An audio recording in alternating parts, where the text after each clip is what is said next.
महाराष्ट्र में उद्धव ठाकरे की सरकार गिराने के बाद अब बीजेपी पूरी तरह से एनसीपी सुप्रीमो शरद पवार की पार्टी के पीछे लग गई है, जिसकी वजह से एनसीपी सुप्रीमो शरद पवार और उनकी बेटी और साथ में उनके भतीजे अजीत पवार की मुश्किलें काफ़ी भयानक तरीके से बढ़ती हुई नज़र आ रही है।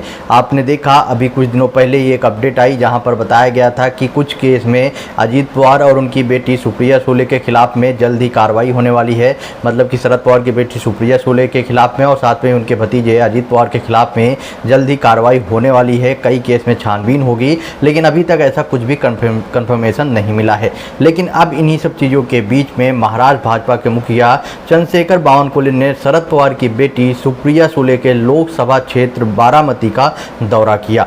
उसके बाद से ही इस पर राजनीति जो है वो तेज हो गई है और इसे शरद पवार फैमिली को घेरने की भाजपा की कोशिशों के तौर पर देखा जा रहा है। पहले ही भाजपा ने जिन 16 सीटों पर फोकस बढ़ाने की बात कही थी, लिस्ट तैयार की थी, उसमें बारामती का भी नाम शामिल था। ऐसे में जब बावनकुले ने दौरे पर अपना जो है सियासी दौरा स्टार्ट किया है, तो इसको लेकर एनसीपी भी पूरी तरह से हमलावर होती हुई दिखाई दे रही है। अजीत पवार ने तंज कसते हुए कहा है कि कभी भी कौवे के श्राप से गाय नहीं मरती।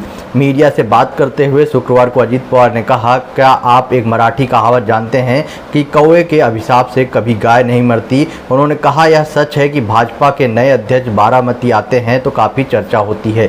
इसकी वजह ये है कि यहाँ आए तो उसकी खबर बनेगी, कहीं और गए होते तो ऐसा नहीं होता। अजीत पवार ने कहा कि नए अध्यक्ष को शायद कुछ नया चाहिए, इसलिए वो इस तरह का काम कर रहे हैं, इसलिए वो बारामती आकर चर्चा पाने की कोशिश कर रहे हैं, लेकिन उन्हें कुछ अलग करना चाहिए। दरअसल इस बात के भी कयास लगाए जा रहे हैं कि 2024 के आम चुनाव में बावनकुले यहां से उतर सकते हैं। तो इस पर भी अजीत पवार के द्वारा रिप्लाई दिया गया, जहां पर अजीत पवार के द्वारा बोला गया कि अगर ऐसा था तो वो जो है उनको 2019 में क्यों उम्मीदवार भाजपा ने नहीं बनाया। 2019 के इलेक्शन में भी तो उनको या उनकी वाइफ को बनाया जा सकता था उम्मीदवार, लेकिन उस टाइम नहीं किया गया। तो इसका मतलब साफ है कि ऐसा कुछ भी नहीं होने वाला है। ये सिर्फ और सिर्फ मीडिया बहकाने का काम कर रही है और मीडिया को बहकाने का काम वो लोग कर रहे हैं। आपका क्या ओपिनियन है अजीत पवार के द्वारा दिए गए इस स्टेटमेंट पर? आप अपना ओपिनियन कमेंट बॉक्स में बताएं और वीडियो ज़्यादा से ज़्यादा शेयर करें।